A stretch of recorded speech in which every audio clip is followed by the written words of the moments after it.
What's up, everybody? Thank you so much for listening to Your Ex-Drinking Buddy. My name is Brennan Tassif. I'll be your host. Subscribe, rate, and review wherever you get your podcast. Check out the merch store at brennantcomedy.com/merch-store. And make sure you subscribe on YouTube as well. We'll put the shorts up there, the full video, the whole thing. Thank you so much for listening. I love it. I hope you love it.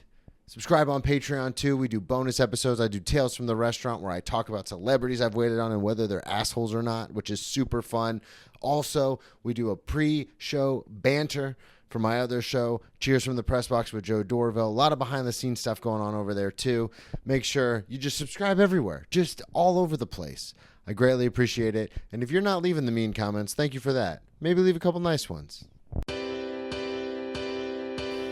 Grab me your beer and grab me a coke. We bout to sit for an hour, bullshit and tell jokes. And please don't mix it up, cause he done sobered up. Brennan T Comedy on your social media feeds. And Brennan Tassif is your ex-drinking buddy. Brennan Tassif is your ex-drinking buddy. Brennan Tassif is your ex-drinking buddy. Brennan Tassif is your ex-drinking buddy. What is up, everybody? Welcome into another edition of Brennan Tassif is your ex-drinking buddy. There's going to be a graphic there. I am your host, Brennan Tassif. If you're new to the program, quick rundown of the show. I used to be everyone's favorite drinking buddy. It was my favorite thing to do. Hang out with friends, get drunk, do drugs, get in all sorts of trouble, and then reminisce about those crazy stories. I am sober now, but it's still one of my favorite things to do. Hang out with somebody and reminisce about the crazy old days. Most weeks I'll be joined by a guest. This week is no exception. All the way from New York City, Laura Carswell. What up? What's up, bro? I like your t-shirt. Thank you. Yeah, sometimes I like to wear my own merch on the show. Yeah, do I get one? At brennantcomedy.com/merch-store. Get your merch. All right, so Laura, we've been friends for quite a while. Yeah. Plug everything before we get too far into anything. Plug everything up front. You have the play that you're doing. Let them know what's going on with that. Wait, which play are you talking The about? play that you produced, the one that I had the funeral one, the one that you did a GoFundMe and you have all this stuff going on for it. So that was I'm part of a theater company called Living Room Productions, and we did a play. It was called Georgia Merching is Dead, and we had a very wild and successful run. We got extended, and that was really cool. And then the next two plays we're doing as part of our season after that, we're doing a play called Peep, and we're doing 12th Night. Okay. So Little when you got... Little Shakespeare. A little Shakespeare for you? Little Shakespeare. A little Shakespeare for that ass. When you got...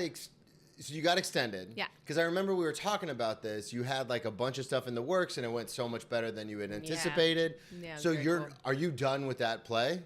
We may or may not remount it. We'll see. There's a lot that we're doing. Okay. But it was successful. Okay. But, yeah, because the thing I don't understand is, as someone who's only done a one-man show, I'm like, oh, you just have the one thing, right?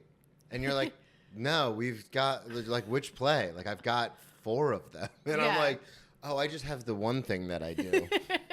I have the one. Because I was under the impression when we were talking about it, that the play went so well that you were like getting funding and stuff to keep that particular play going. The funding was for the company, the theater company, to continue to do that makes more all sense kinds then. of theater. Okay, that makes a lot more sense then.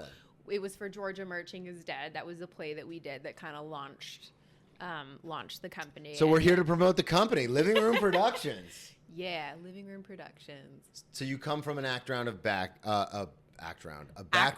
backing. You come from a background of act. You're an actor. You're an actress. Yeah. You're an actor. Thank you, acting. Just actor. Yes. That's a little. Theatrical.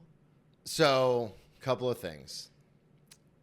So you are from Canada. Oh, for those of you who don't know, Laura's from Canada. Don't tell anyone. When did you move to New York? Keep that on the DL. When did you come here? I came to the States in, I think it was like 2000. Keep going. 2010. Okay. Yeah. So I've been here for a while. Did you came for acting? No. Yes and no. I came with somebody who wanted to live in Los Angeles. Okay. So I was quite content in Canada. I really loved it. Yeah, you do. Yeah. You would go back. I'm sure you still go back a lot. I go back a lot. A lot of my family is still there. Most of my family is still there. And I love seeing them. But I also go back for the Ruffles all dressed chips. That's what I really go back for. Absolutely. Ruffles all dressed. So, because this is interesting to me, because I normally, a lot of times I will have comedians on. I have had actors and musicians and different kind of people in the, in entertainment on. But acting to me is always so fascinating because you as a comic, we're encouraged to be vulnerable, to talk about yourself personally. You know, there's a lot of comics like Anthony Jeselnik, I think, is the best example of someone who doesn't talk about them personally. They just have their act, but they're also a super sweet person off stage. Mm-hmm. But that's kind of more the exception than the rule. A lot of times we're encouraged to be ourselves, like just an amped up version of ourselves. As an actor, you play pretend all the time. All of the pretend. It's all pretend. It's all pretend. So how did you get, because like you said, you moved here to the States in 2010, you came with somebody else. And then were you acting at the time? Did you get here and you're like, oh, I want to be in entertainment? Like, how did that kind of... I was acting before the move. I was acting and working in Canada, loving it. I worked and made, a very good living as an actor in Canada. Okay. Because we have talked about this before, but I want the listeners to know, because you were on a TV show in Canada, if I'm not mistaken, correct? Yeah. Weren't you on which one? That's what I'm saying. Well, no, because come on, you know how it is. When you do, don't be so coy. You're an actor. Wait. You do like guest stars, like Yeah. what I mean, like lots of guest stars or recurring. Yeah. So it could be like an American production that was shot in Canada. A lot of couple of films, or just like Canadian TV. But like in America, when that was the thing, I think when I moved to LA. They were like, what shows? And they're like, we've literally never heard of that before. And I'm like, oh. You're like, well, the paycheck was very real. Well, in Canada. So when did you start acting? How old were you? I did some commercials when I was like 5. Get the fuck I out of did, here. yeah. I did. I did some commercials. There was like a tea set that changed color when you added water to it. I don't know if that ever saw the light of day. And there was one commercial, and this is how much of a professional I was at the age of 5. It was this little like monkey that you... Whoa, Laura, it's 2025, okay? No, it was a... It was a little... And you squeezed it, and his ears would spin around. Oh, okay. Yeah, it was called Monkey Loves. Monkey Loves. Monkey Loves, and you would love the monkey. Oh, God, I wish I didn't record on my phone. I want to look this up right now. And his ears would spin around. And so as a true professional, they had hair and makeup had my hair in these pigtails. You see where this is going, yes, don't you? 100%. Yeah. So I was loving, doing my thing, rolling camera. I'm squeezing the monkey, and my pigtail gets wrapped around the ear. Yeah. And they were like, okay, cut. Like, okay, Laura, like, lift your head. Like, we're still rolling. Lift your head. And I'm like, hey! Oh, I can't. Oh. And I just kept smiling. And they're like, no, Laura, lift your head. What's wrong with this 5-year-old? Like, she can't. And I was like I said, I was a pro. Just nailed it. Yeah, it took a while to get it untangled from the... I could imagine. Yeah, it was a whole thing, but I nailed it. And did that commercial air? Yeah. Fuck yeah, it did. So how did did your parents get you into acting? Because obviously at 5, you don't really... I don't know. I think we started, my sister and I started taking dance lessons when we were like 2. Okay. Yeah. And I think it just kind of followed, like we were always on stage, always performing. Yeah. So I think that was just something that kind of... Just a natural progression. Yeah. Yeah. But then my mom didn't want me to do the commercials anymore because I don't remember what it was, but there was a commercial that I had done, and apparently somebody like one of the directors or producers ran off with all the money and really? didn't pay anyone. Oh, God. And my mom was like, not my child. We're not doing this anymore. We're not going to do that. And when did you get your first big break as far as like film and television? Okay, this is a great story. It was my first audition ever. How old are you? 20. Okay, so you stopped doing commercials when you were a kid. Yeah, I stopped 'cause of doing that commercials as a thing. kid. Kept doing like musical theater Okay. and like school plays or So whatever. you're just in it between dance, musical theater, commercials, acting. You just all over it. Yeah, I think I always loved performing. I Yeah. loved, but not, I was pretending. I can't do what you do. I can't be myself. That's why when I asked you to come on the Gross. podcast, you were like, Are you sure that's a good idea? you were like, am I going to get sides? Am I playing a character? This is all scripted, by the way. We're doing a great job. I learned these lines like an hour ago. We're just, a little improv here and there. We're just doing Yeah. it. Yeah, I think I had this amazing drama teacher who, I don't know why she was so nice to me. I loved her so much. And I don't know why she just was so nice to me. But when we graduated high school, she said, I want you to meet my agent. Oh, really? Yeah. And I did. And we worked together, and he got me jobs. First and- audition. Nailed it. Well, I went. Oh, was I this did. later? No, I went to. I think I did like a. I went to like an acting school. Okay. For a little bit. Like a conservatory? Kind of. All right, yeah. Yeah, and then the first audition that I had after that like course, it was like a course. Yeah. Yeah, it was a school course. So you graduate high school, you meet the agent, you go do this course. I did this course, and the first audition that I had after I graduated, it was an audition for, it was a movie called The Devil's Diary. Ooh. It was an MOW. Do you know what that is? Yeah. It obviously Movie of the week. it baby. obviously won all the awards at Cannes and Cannes. and TIFF and Movie of the week. The Devil's Diary. And that was my first audition, and that was great. Was it? I'm curious about this because doing stand up, it's a lot of like working for free forever, and then you finally start getting paid. Acting, I know it's kind of inverse. Acting, a lot of times you audition, you get the part, you get paid. Yeah. Was this a thing? Was it a paycheck to where you could be like, oh, I'm an actor now? Were you like, this is what I do?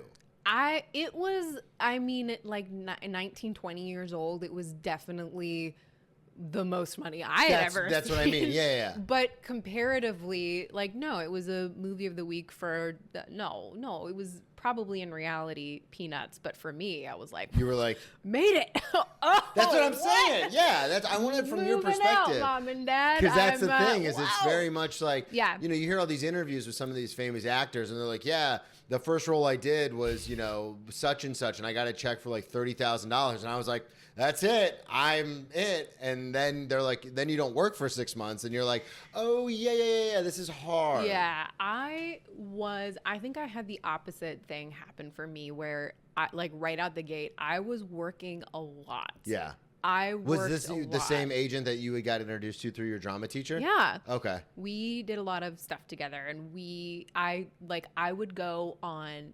He'd be like, "Oh, I got another audition for you. Like, are you gonna be okay?" And I'd be like, "Yeah, of course." He's like, "But you already have 5 today," and I'm like, "Nope, it's great." And So audition to booking in your experience, because I know what everybody says, it's like 80-20, 80% you fail or 90-10 or whatever. In your experience, were you going into auditions and just roll? Or was it more like 50-50? I think I had a really great attitude. For me, the job was the audition. Okay. Because you don't necessarily worry about booking the part. You want to book the room.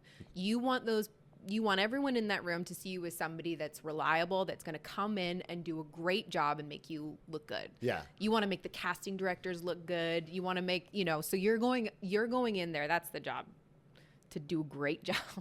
Doesn't matter if you book it or not. You want to crush the room. You don't. Yeah. You're booking the room, not the role. So I always had a really good attitude. It's actually an incredibly enlightened, good piece of advice. I was really Honestly, you book the room, not the role. The room. You do a great job, and you build rapport and trust with the casting directors. You show up and give it your best, and then you forget about it. Yeah. You walk out of Move that on. room and you're like, meh, what's next? So in my opinion, I would book, I don't know what like my booking rate was, but I would be like, But you were booking enough to where you were a working actress. And I was working. Like Yeah. I think there was a point where I had to leave one set to like be on the other. Let's go. That's what I'm talking about. They're like, we need her to be wrapped by 4:00. She's got to go, do pick up whatever. That was a blast. Yeah. And the thing was, is that I was so happy being that busy. I loved it. That was, I felt like I didn't have any problems because I was, you're being creative all the time. And that was, that was a blast. I moved to, so Vancouver was great. I was working a lot in Vancouver, and then I moved to Toronto, and that was like a big piece of humble pie because the rooms there, they were like, well, wait a minute, like who are you? Nobody knew me. Nobody like knew that, it was like starting from scratch all over again. And I think that, what was great about booking happens to nobody ever. When you book the first audition you ever go on, you have this attitude of like, well, that's just going to be this way forever. It's always going to be like that. And when I got to Toronto, it's a much bigger pond, I think, than Vancouver, even though Vancouver's a big city. Yeah. Toronto's bigger. And I didn't have the same connections that I did, but I did start working again and got into the rooms. Yeah. And Well, as I say, you have to build it all back up because, to your point, when you were in Vancouver, you were crushing the rooms, you were making these connections. And then you moved to a brand new city, and it's like nobody knows you. I had a casting director, and this is what I mean about when I say that the relationships with casting directors are the most important. There was a casting director in Vancouver for a movie, and the director was like, saw my headshot, and they were like, don't bring her in. No, we don't want to see her. No, she's got the wrong look. She doesn't look, like she's not right for this part. And the casting director was like, trust me, you want to see her. And they fought about it. They were like, no. So the casting director tacked me on to the end of the call, the session.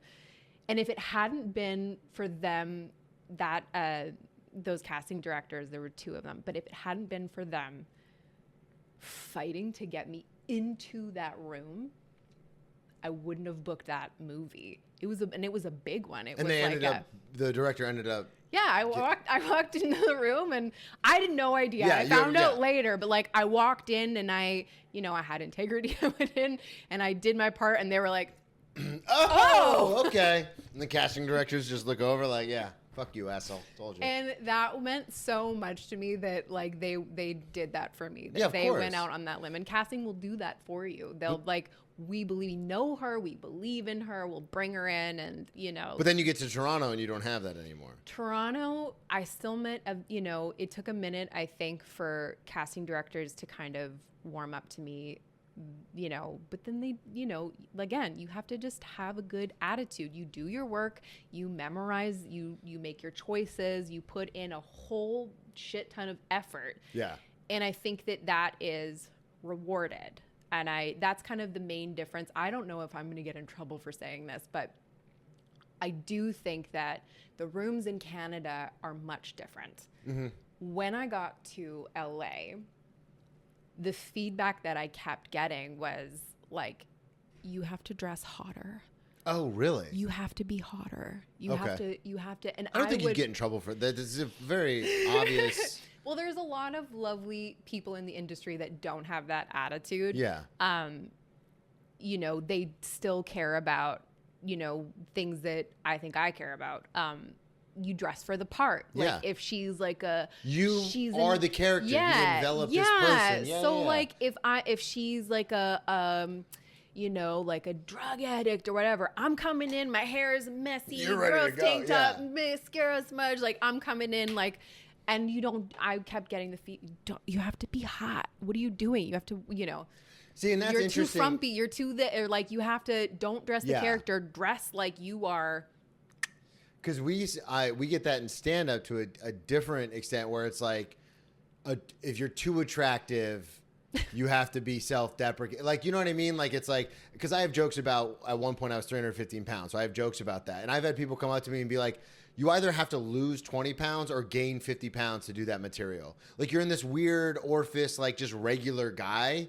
So like, you have to pick a lane. Like, either you're going to do the jokes about being fat, but you need to be fat, or you need to be like in great shape and talk about how you used to be fat. And I'm always like, or that was my life experience and I can just talk about it on stage. But to your point, there's always going to be people who are like, no, you have to be more this or more that or more this or more that. But I always, and you're living proof of it because you were getting roles where it's kind of like, nah, I'm going to kind of do this the way I think it should be done. And we're just going to stick with that. You're an inspiration. You're right. No, I'm not. I'm a fucking idiot. Did you start doing it though? Were you taking the advice to heart? Were you like, I started, but I didn't like it. And that's where I think like I think you have to have a really, really, really tough skin, especially in LA. Also, LA is the mecca for film and TV. Yeah.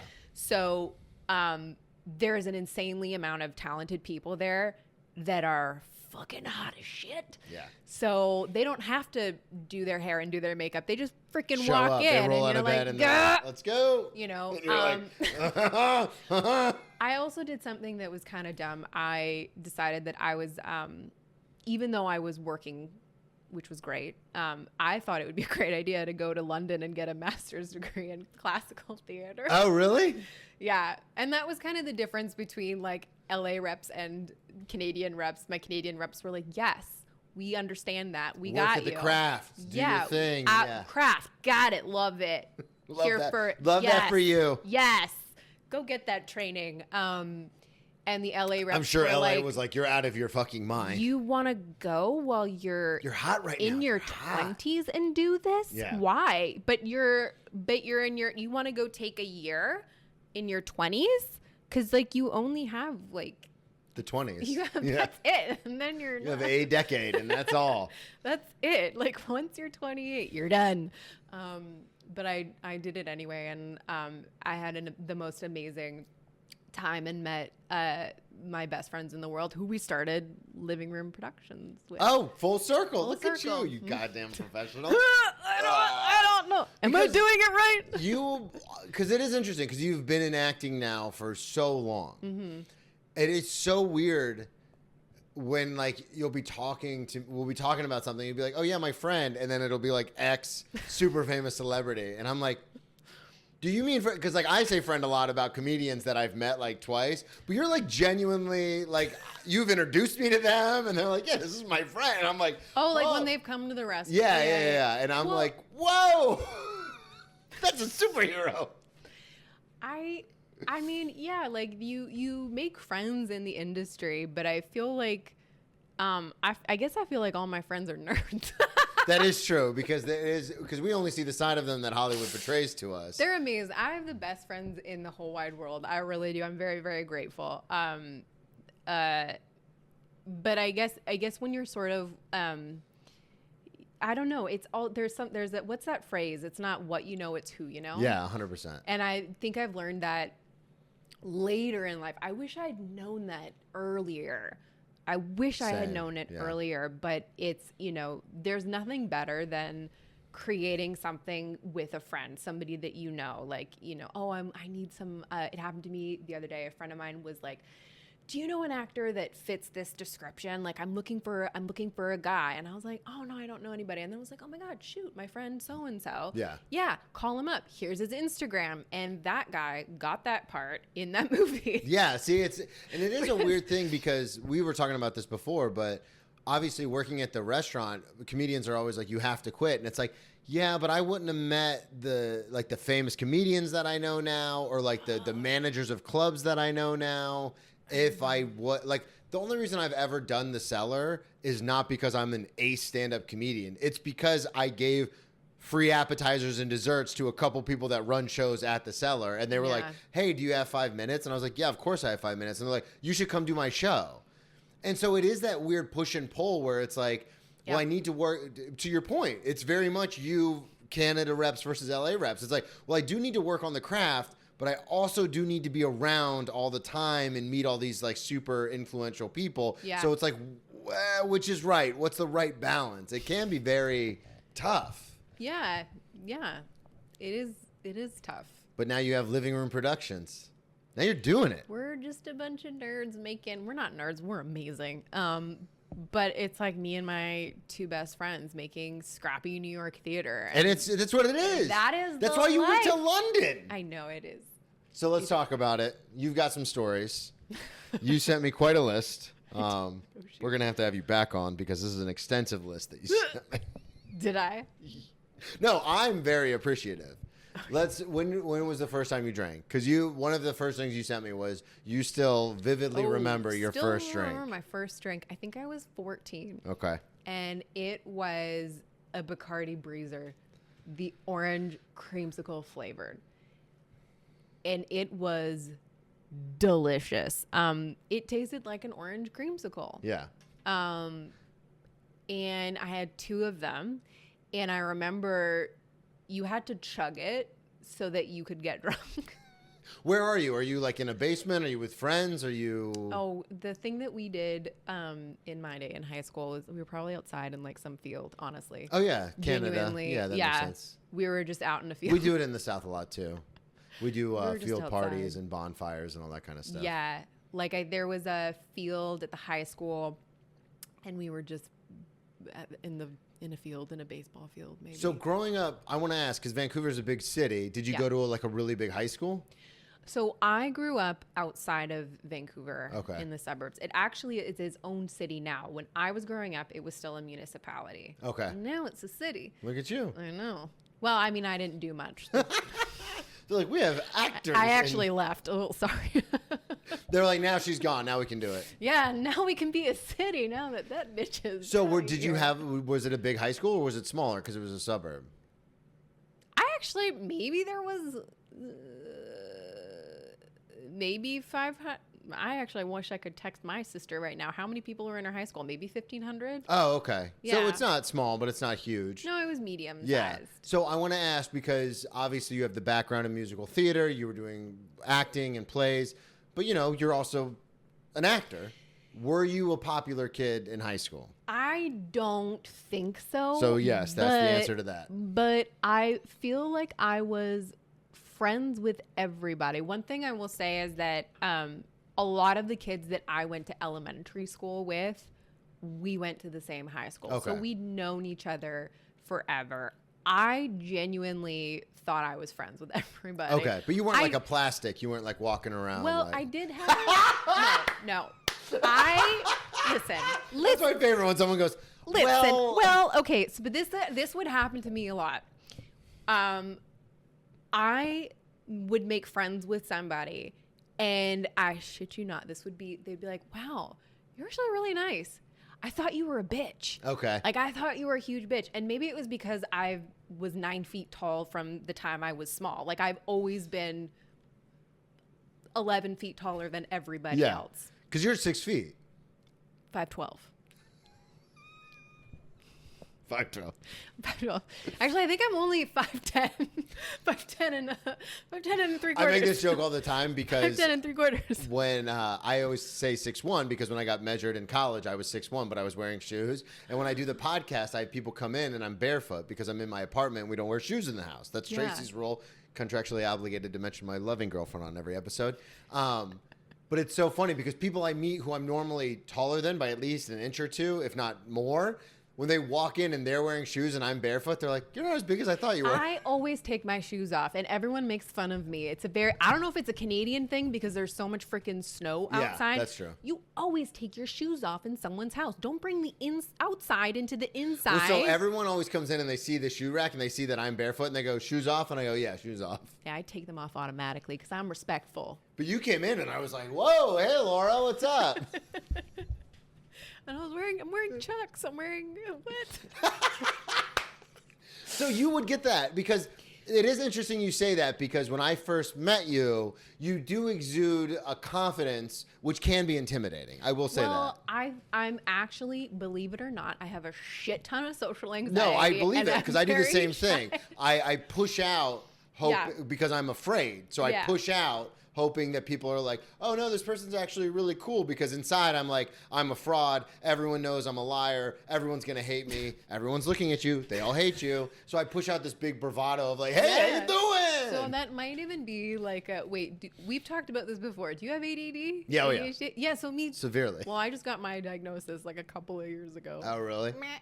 I remember I had a neuropsychologist put me on Klonopin, Xanax, and Adderall all at the same time. This is when I was self-medicating with Quite booze. cocktail. And he was like, no, you need the Klonopin for your anxiety. You need the anxiety or the Xanax for your anxiety attacks when it pushes through the Klonopin. And then you also need Adderall because you have severe ADHD. And I was self-medicating with booze. I might have left that out when we were talking. And I was like, this is Great combination. this is bad. This is so much fun. The old Hannibal Buress joke. They tell you not to drink on them, but that's because they don't want you to have a good time. So you had this reputation. Let's talk about it. But also what I realized was, I maybe was because I was tall. But also, I didn't know that some of the people that one of my groups of friends, they were a bunch of stuck-up bitches. Okay. They were mean girls. But I didn't know that. I'd known them since I was, in the second grade. Like, since you were like 6, 7 years old. What? So you were and they were like, but you're friends with so-and-so. A lot of people in high school were always like, well, you're actually an idiot. You're actually kind of a nerd. Oh, you're not a bitch. You're really dumb. And I loved being, I don't know if I was considered a class clown, but I definitely was always a goofball. Well, you said you had that kind of attention since you were a kid.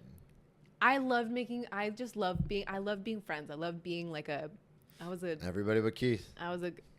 Everybody but what? Keith. Keith? That's an old inside joke for us here on the program.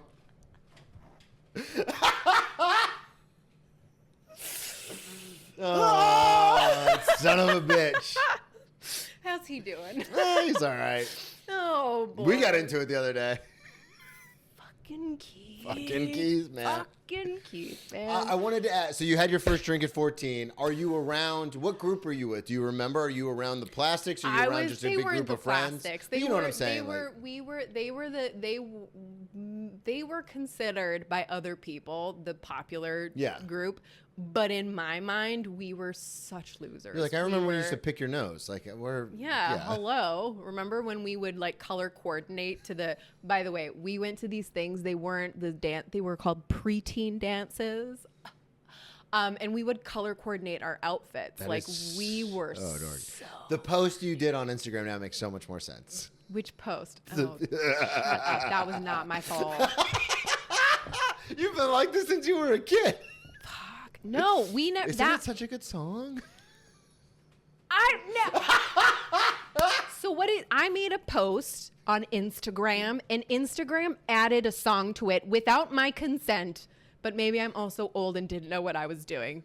But it added a song, and it's so lame. I made a cute little anniversary post, and Instagram was like, "Hey, we're gonna gussy this up for you. We're gonna make you look like such a loser." Thanks. That's why I don't freaking post on Instagram, because I mess it up. Let's talk about it, because you actually gave me this list in a pretty chronological order, because the next thing you sent me was your 16th birthday. Oh my God. So you have the the orange sickles at 14. Between then and your 16th birthday, are you guys going out to this field all the time? Are you partying? What's happening? We drank a lot, and I will say, I'm so sorry. I hope my parents never see this, but I was so good at hiding everything that I did. Because, I got great grades in school. Like, I never really got into trouble. But I don't think anybody ever knew the trouble that I was getting into. No, it's true. It's one of those things. Yeah. I say this all the time. One of the many things I'm grateful for about being sober is I don't have to constantly live in a lie. Yes. Which has been so freeing, because it's like if I'm in a bad mood, I don't have to, like, obviously at work it's different, at stand up it's different. Yeah. But like when I'm at home, if I'm in a bad mood, I can just Tracy would be like, "What's wrong?" And I'll be like, "I'm just going, like, I don't know. My brain is just on bad mood," especially because I've also been diagnosed bipolar 2, so I go through manic episodes and stuff. So I can just be like, "Listen, I'm just I'm out of it right now. And she's like, okay. And it's like, oh, I don't have to be like, and like pretend all the time that everything's great because I know I'm going to sneak into the other room and get hammered. Yeah. And so that's been incredibly freeing about being sober. But I completely relate and understand and connect with this idea of like, yeah, no, everyone thinks, because on paper I was great. And like I didn't get great grades, but like I was going to college, I was playing college football, I was pre-law. So like for me, it was more 18 to 21-ish. Everyone's like, man, this kid's on fire. But little did they know that I was like getting so drunk and doing so many drugs so often. And now I understand what the problem was. Now I understand that what I was having such trouble with was like ADHD masking. Yeah. You know, and I mean, I never felt that I was ever myself. Ever. The first time I felt like Laura was the first time that I stepped on set. That was the first time. I remember everybody saying like, this is your first job? And you were like, yeah. And I was like, yeah, I've never done this before. They would say to me, hey, can we hit your mark? Can you hit your mark? Laura, we need you to hit your mark. And then finally, like after the 8th take, I turned around to Deanna Casaluce from Degrassi High. And I was like, who's Mark? And she was like, oh God. She just looked at me and she's like, you see that X on the ground? Yeah. And I was like, yeah. She's like, stand on it. And I was the masking tape on the ground? That's your mark. The mark. Sorry, I hit the mic. It's fine. Mike and Mark, sorry.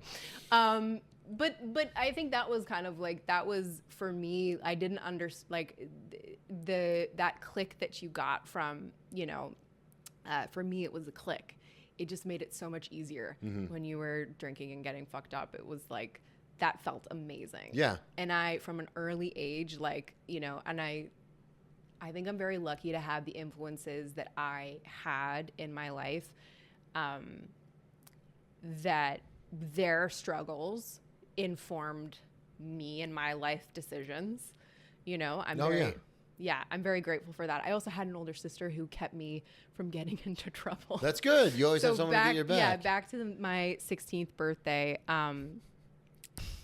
So I'd never gotten into trouble, like never like got caught like drinking or smoking, any of that shit. My 16th birthday, we were getting fucked up. Where were you? I don't remember. At someone's house. We started one place and ended up at another place. Okay, this is in the field though. You're at houses. No, we were at someone's house. And I remember everybody like, oh my God, it's your birthday. And everybody was handing me, you know, take a shot, take a drink, take a thing, take a this. And I remember, I think I had, one of the things I had was like a 2-6 of amaretto. Oof. The whole thing to myself, a 2-6 is a Canadian term, by the way. What is a 2-6? I don't know. It's the big one. Okay. So we call that, I always called it a handle. It's 1.75 liters. I don't know if it's as big as a handle. Okay, so 1 liter. Bigger than a Mickey. Wait, do you have Mickeys? I don't know what that is either. Oh my God, your international subscribers are going to go through the roof. I can't wait for every Canadian to be like, yeah, 2-6.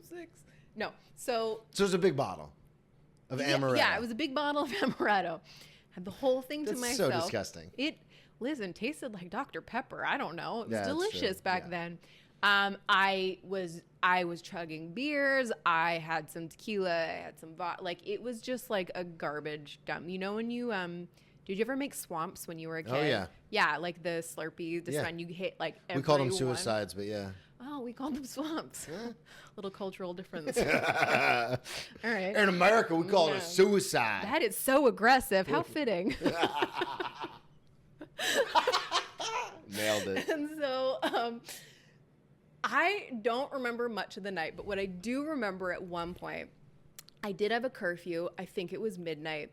And I remember it, I think it was like, your curfew was 6 minutes ago. You got to go home. And I think it was my two best friends, Megan and Liza.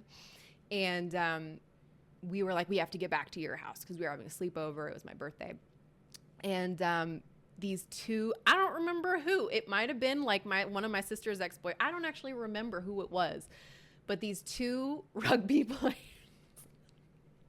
run me home. And when I say run me They, like, home, picked you I up and ran literally you? mean they run me home. And my dad answers the door, and I'm like this, propped up by these two Little Weekend at rugby Bernie's, players. yeah. Literally Weekend at Bernie's. And I'm like, hey, Dad. And he's like, get inside the house or whatever. Like, I don't know that he even like comprehended. I think he was, I don't actually remember. Just mad that you were 6 minutes late. I was late or whatever. They're like, hey, we just wanted to make sure she got home safe. And he was like, get inside the house. He may have suspected something. I don't know. We go upstairs to the bathroom, and my sister comes in to check, and I am barfing my guts out. I think I literally flushed my own head down the toilet because my hair Was went getting down. caught, yeah. And my sister is trying to cover. She's doing her Something best. she ate, Dad. She ate something. My dad was knocking on the door. He's like, what's going on? And my sister, God bless her, she opened the door and she went, Megan got her period. And he went, oh, okay. Yeah, that's She's anything. like, yeah, we're just trying to clean up. And fucking genius, evil genius. So my sister. smart. Yeah. Because dads are always like, My dad was like, oh, okay. And he like, fine, like went back to bed and like none the wiser. And I am so out of it. I am puking so much. I had eaten these oatmeal raisin cookies like 3 days before. And I'm vomiting up these raisins. And I'm like, raisins? I didn't have raisins today. Where are the raisins coming from? Do you guys see these raisins? You're just picking them up.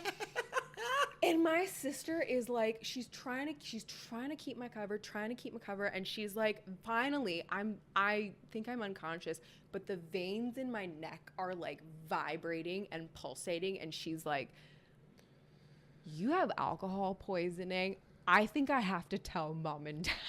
No. Yeah, she's like, I'm so sorry. She did such a great job the whole night of like covering. And then finally she was like, You got to go to the hospital. dude, I think you're going to die. Yeah. And and I got in so much shit. Did you go I to the got in hospital? trouble. I don't remember at that point. I don't think so. I don't remember what happened. I was so gone. Yeah. I don't remember. Well, so I've had it 3 times in my life, Yeah. alcohol poisoning. 2 of the times I ended up in the hospital. 1 of the times I did not. Yeah. And it was just one of those weird things where it's like, if you go to the hospital, you know, you get the IVs and you come out and you're like, okay, like I'm hurting, but this could have been so much worse. The one time I didn't go to the hospital, I had a hangover for quite literally 4 days. Yeah. Where it took almost a week before I was like, okay, I think I can finally eat something. It is devastating because your body is like, you're killing us. What are you doing, asshole?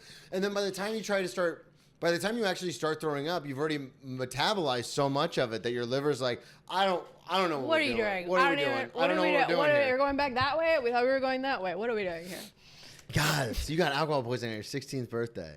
Yeah, it was great. Always yeah. And at that point where you're like, I'm done. I'm not doing this anymore. No, of course not. What no. happened to McDonald's? Was this in Vancouver? Sorry.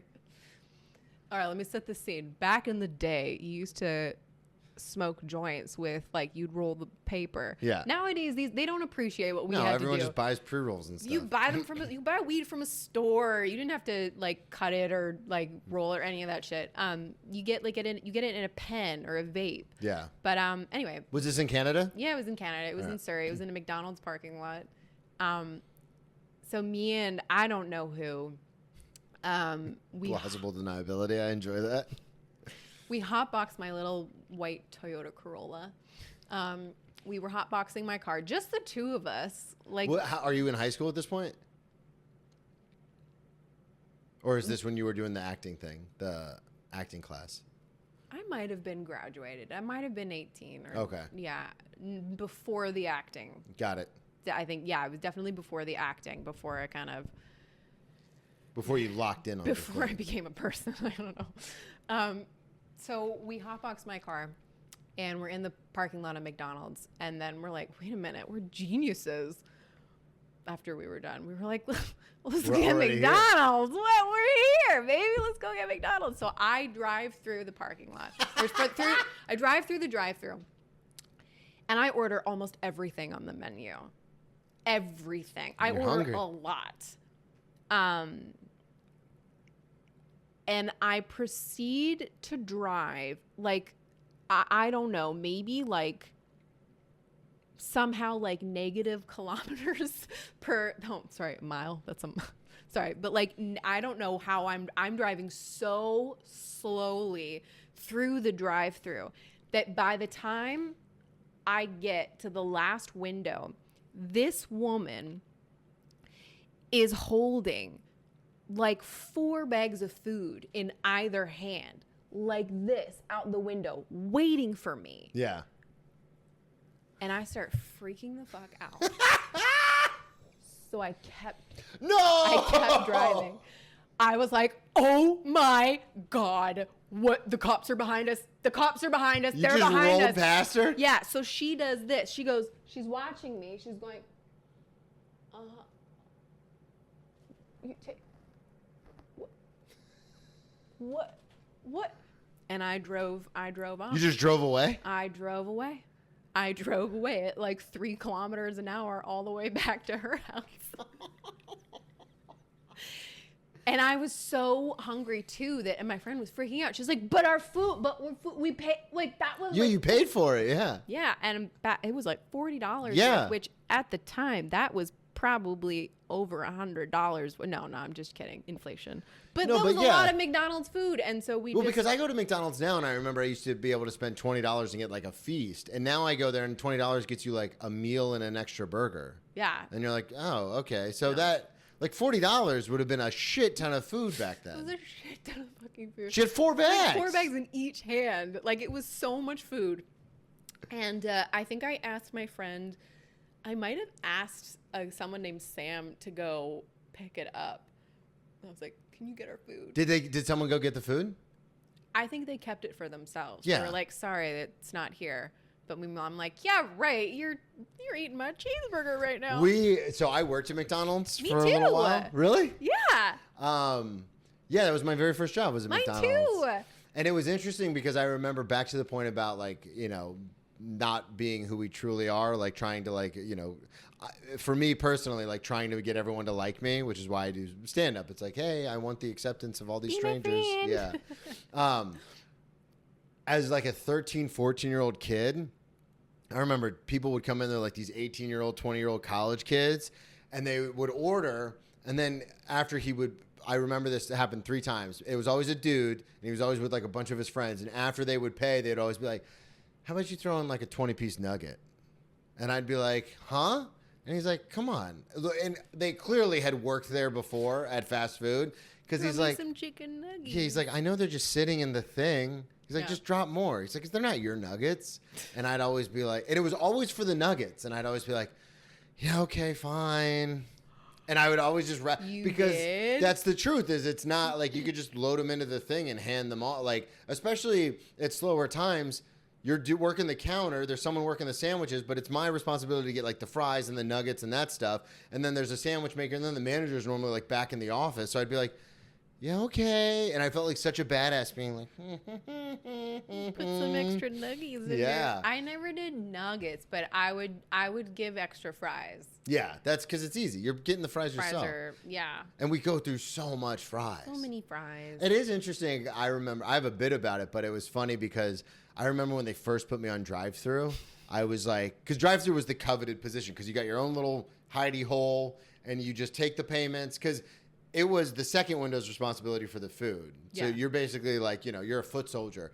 In the drive-thru, in the order-taking window, you just put on the headset and you're just in that little cubicle like, Yeah. for your whole I shift. hated drive-thru. Oh, really? I hated it. It was so boring. Well, yeah, it is incredibly boring. But for us, it was kind of the coveted position because you didn't have to be in front of the fryer. You didn't have to deal with like face-to-face with customers. You literally were just on a headset ringing in orders. That was it. I was so meticulous with everything, like the way that I like drive-through when it was busy. Yeah. That would satisfy my ADHD because I'd be like, quickly get in the order. Yeah. But then I used to make it like a competition. I would get annoyed if there was like a backup. I'd be like, gotta keep my line moving. All right. I used to do the same thing. I would walk out and then I'd walk up to the front and I'd be like, this guy?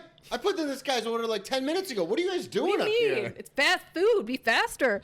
I remember though, I used to give my full, because you know me, you've seen me at the restaurant, like I take everything super seriously and I've been like that since I was a kid. So at 13 years old, people would come to the drive-thru and I go, thank you so much for choosing our McDonald's. My name is Brennan Tassif. What can I get for you today? And that went on for like 2 weeks before my GM finally came back there and was like, this is McDonald's. Stop giving out your full name. He was like, pedophiles and murderers come through here. And I was like, good point. Good point. This is fast food. It is the most recognizable fast food chain in the world. I once had a lady, I loved working there. They also made me like a hospitality leader. And they wanted me to become a manager. And I was like, same. I think I should graduate high school first. Same. And they're like, no, you don't need to. I was like, oh. But I was like 15 and they're like, in 2 years you can become a manager. And I was like, okay. Although McDonald's. I was a shift leader. Oh, hello. You know. You were one of the big boys. At like 14, 15 years old, I'm a shift leader at McDonald's. They have a system and it works. Yeah. We would get a lot of tours. Like for some reason, this McDonald's in Surrey got a lot of tours from like, I don't know if it was like other McDonald's, but they would come to our restaurant and tour it for some reason. Okay. Don't know why. Big dogs. Why wouldn't they go to like New York or Los Angeles or like somewhere? They would go to, no, we're going to go to Surrey. Why? In Canada. Why? There's nothing wrong with the city of Surrey. No longer a municipality. But that is an interesting thing. I think I think we know why. It's because in the bigger cities, they suck. Oh, maybe we had a good. I only go to fast food when I go back home because in New York, it's a disaster. Fast food is more better in Canada, I will say. The meat's different. Well, yeah, because you guys also have all those laws against the preservatives and all Pink that kind sludge. of stuff. Yeah.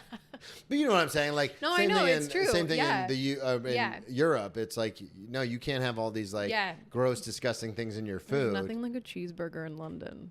The McDonald's cheeseburger. Oh my God. It's so good. Right. So I had this woman. This actually, I'll say this about McDonald's. It prepared me.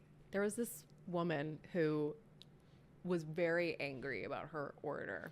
She ordered, and again, like little, like very, have to do everything perfectly. So I'm putting it in the computer and I'm getting, exactly. I'm like, okay, read it back to her. She says yes. And I'm like, okay, this is how much it is. She goes, okay. She gives me the money. Her order comes out. This is not what I ordered. I didn't order this. And she starts freaking out. Then she starts throwing the food at me. Oh. And she starts opening the packages of ketchup and she's hucking it, like just throwing them at me.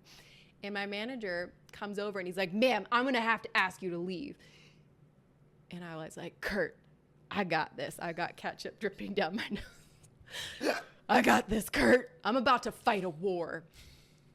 And you know what? Let's edit this story out. It's very boring. But I looked at her and I was like, ma'am, I'm so sorry. Let me get you some free ice cream on me. No authority to do that whatsoever. She burst into tears and she was like, I'm so sorry. My husband just left me. And I don't know what to do. And I'm so sorry. And I still have ketchup like dripping down my face. And I'm like, I don't think ice cream will solve it. But it'll taste good.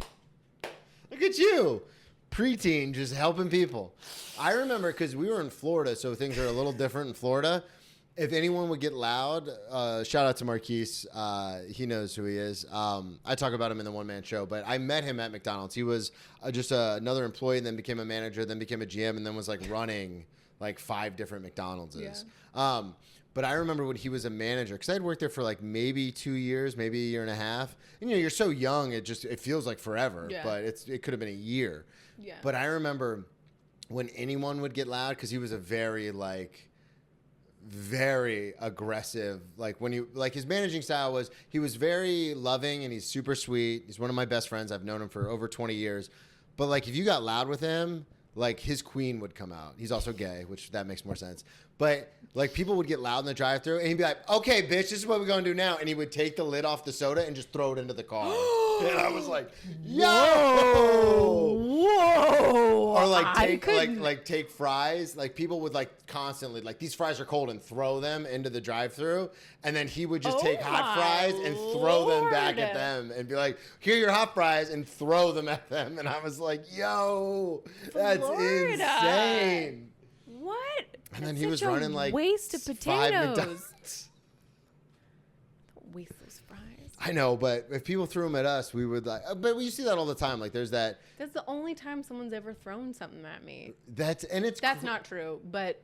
Well, it's crazy too because we both have worked in nicer restaurants. Yeah. And it's like people can be dicks and like, but it's a different. It's never the thing that McDonald's taught me is that if someone's having a bad day, it's never about you. Yeah. Should you take it out on your service No, you shouldn't. Absolutely Don't be a not. dick.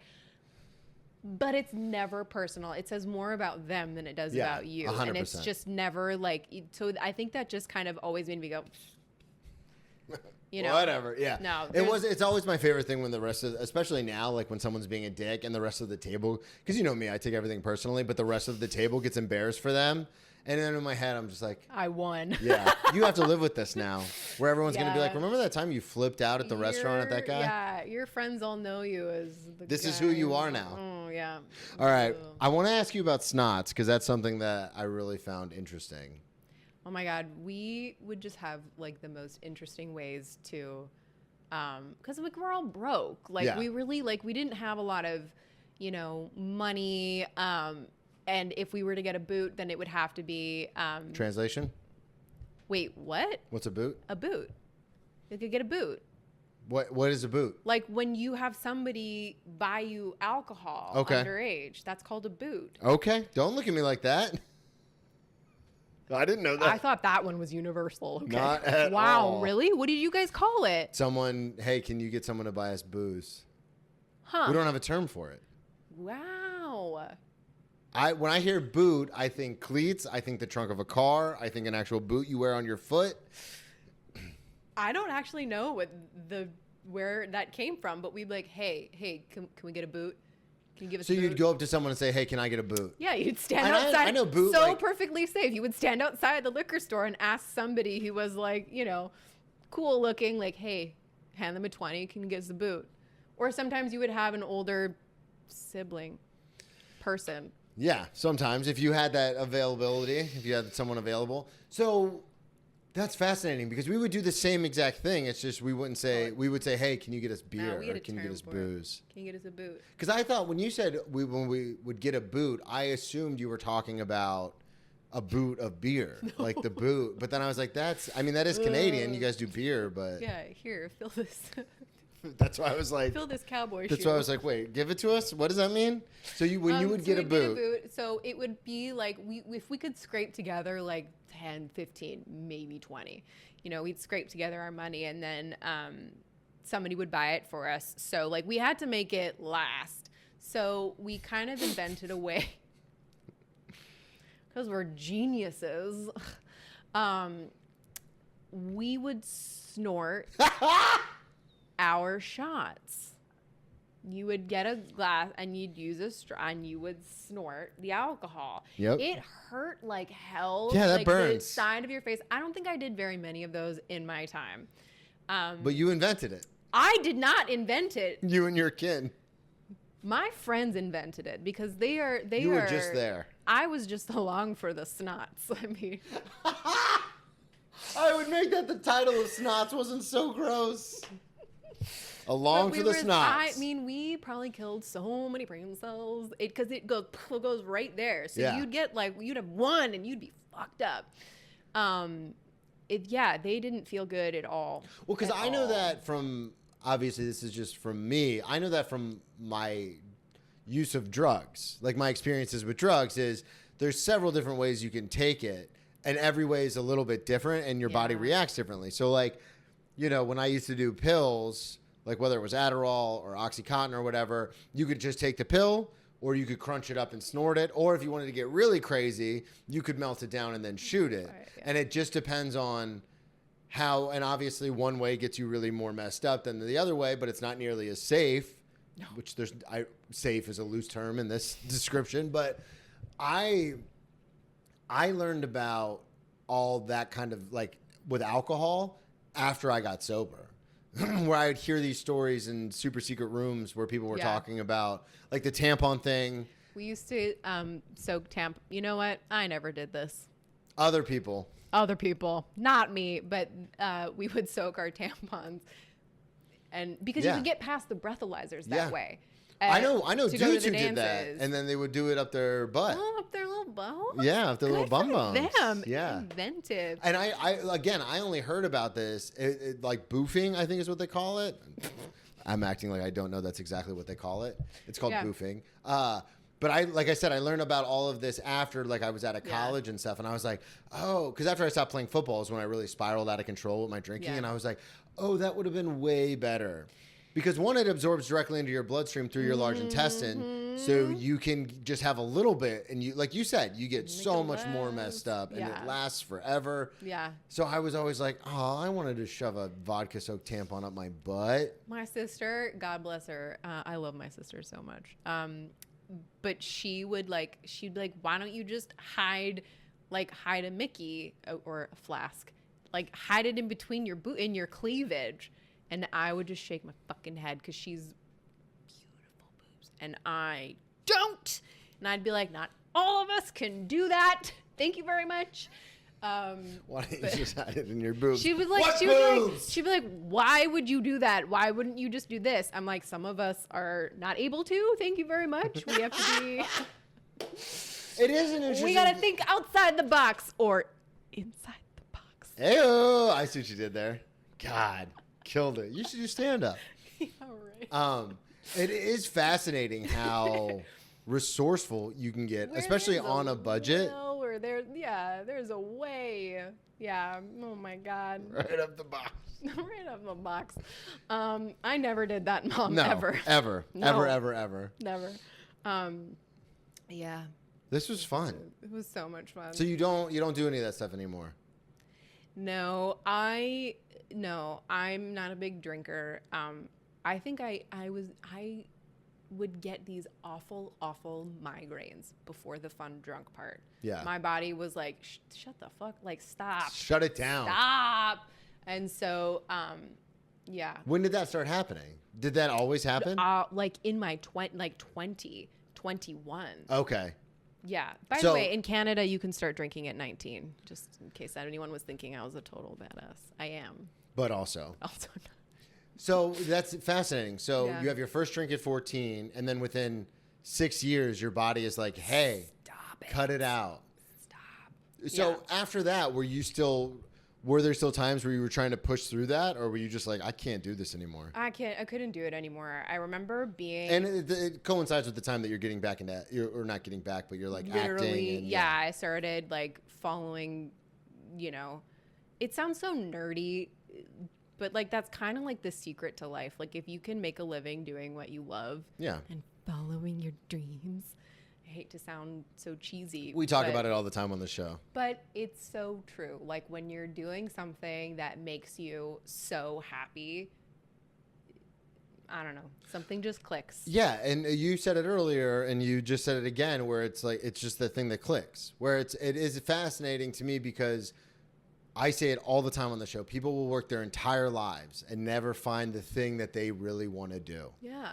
And sometimes they do, and it's a hobby that they can only do on the weekends because they have to support their family and everything. And I am so happy that I found stand-up when I did, because when I got sober in 2018, and I've told the story a million times, but it was just like I didn't know what to do with my life because I was like, I'm going to meetings, I'm going to the gym, I'm working 2 jobs, but I was like, I don't want any of this. Like this isn't.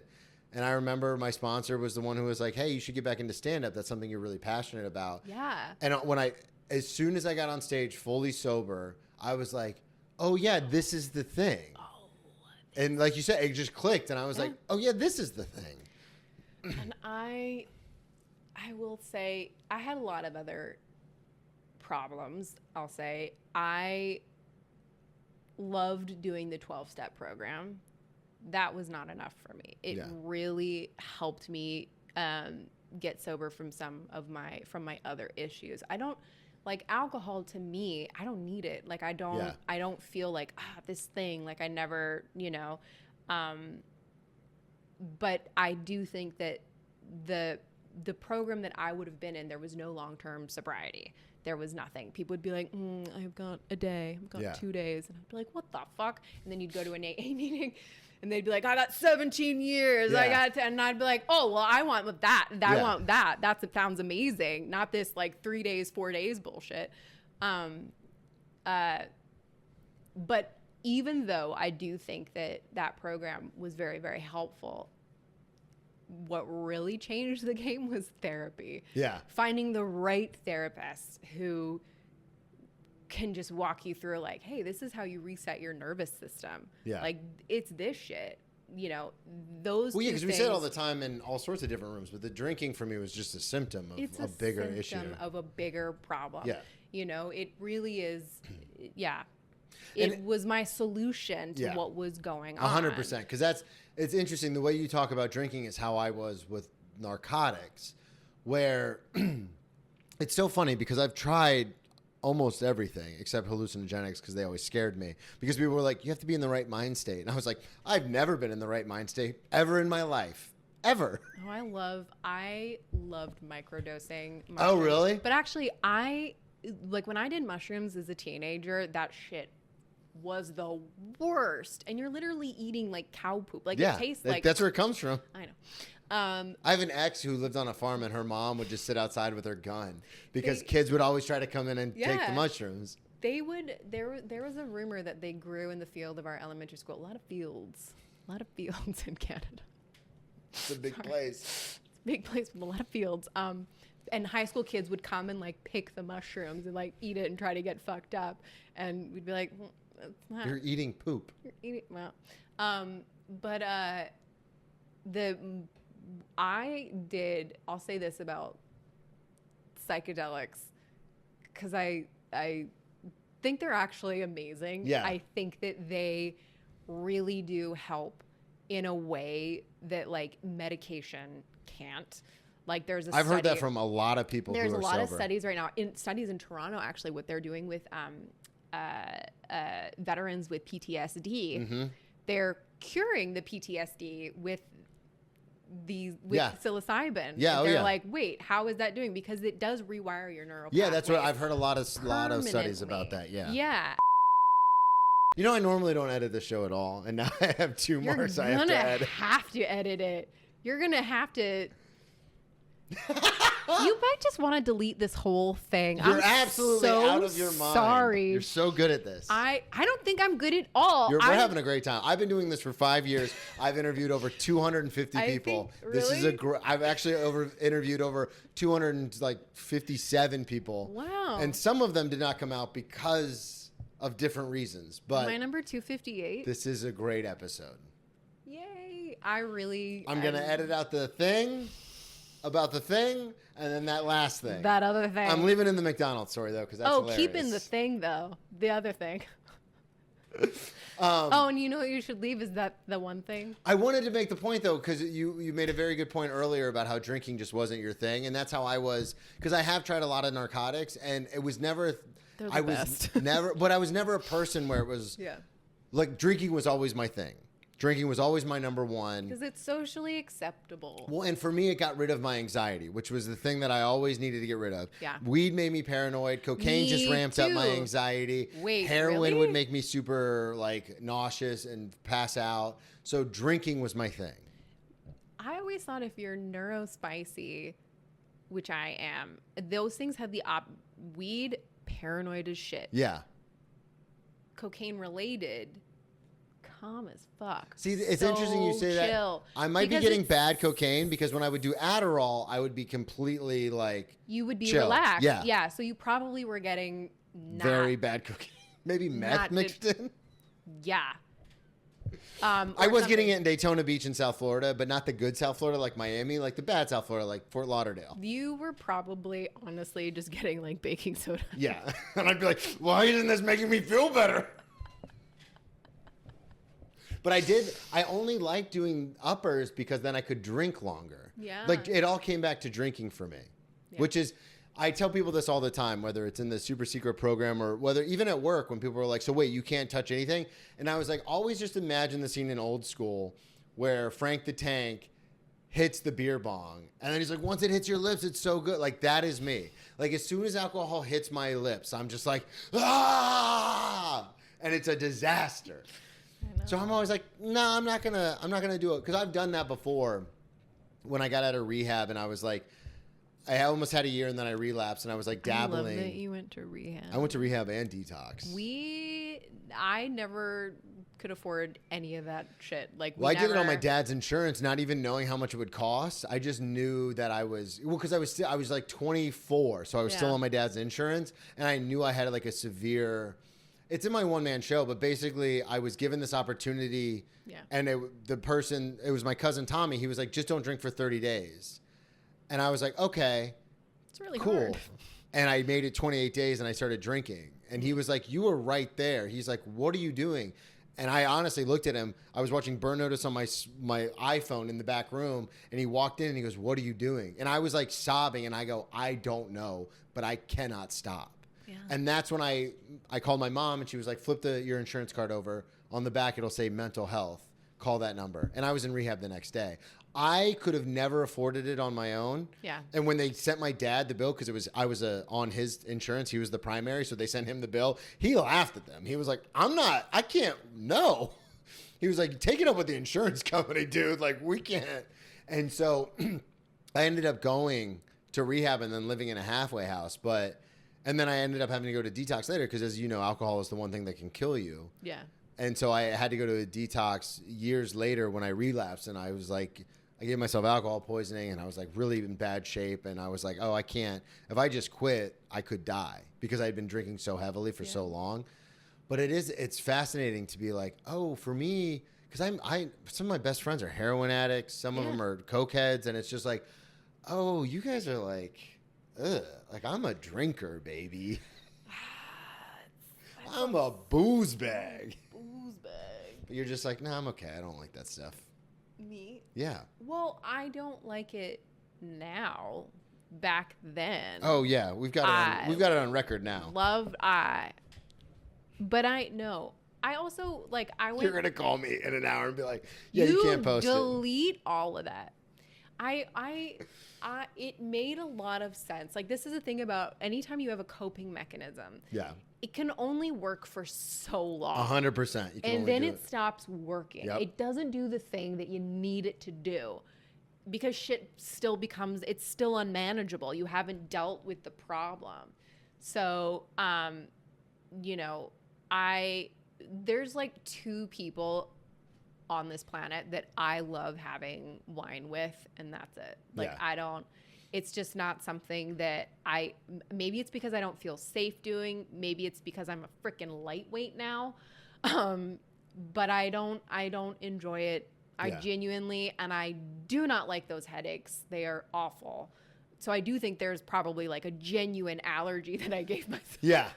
It is, yeah. Because I used to get when I was still drinking. Even I had this huge tolerance, and I could literally do 5 shots and feel like nothing has happened. I would still wake up hungover. I would never get hangovers. I was always the opposite. I could have one beer and I would get hungover. Nope. So I'm like, well, if I'm going to be hungover, I might as well get fucking blackout drunk. Never got hungover. I would never, except for that time I had alcohol poisoning.